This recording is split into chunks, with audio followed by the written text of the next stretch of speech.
नमस्कार मित्रांनो, माझं नाव अमोल जाधव. आज सर्वांना विजयादशमी दसऱ्यांच्या हार्दिक शुभेच्छा. या दसऱ्या दिवशी एक आपण संकल्प करू. संकल्प याच गोष्टीचा करू की आपल्या जवळची आणि आपल्या भागातली लोकं मोठी करा. मोठी करा म्हणजे काय? आपल्या जवळच्या माणसाकडून खरेदी करा, ऑनलाईन करू नका.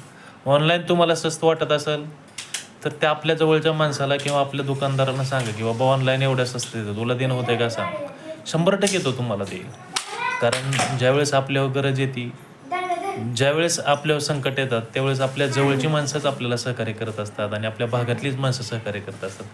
कुठल्या ऑनलाईन अमेझॉन, फ्लिपकार्ट इकडनं खरेदी करेल तुम्ही कोण आहे ह्याचा विचार सध्या करणार नाही. पण आपल्या भागात दुकानदाराकडून खरेदी करा. तुमच्या जवळच्या मित्राला एखादा व्यवसाय टाकून द्या, त्याला मोठं करा. तो बी तुमच्यावर विश्वासानं राहिला तर त्याचं बीच कल्याण होईल. 4 पैसे त्यामुळं तुम्हालाही भेटतील. त्यामुळं विजयादशमीचा हे संकल्प एकच ठेवा, आपल्या जवळची आणि आपल्या भागातली लोकं मोठी करा. जय हिंद.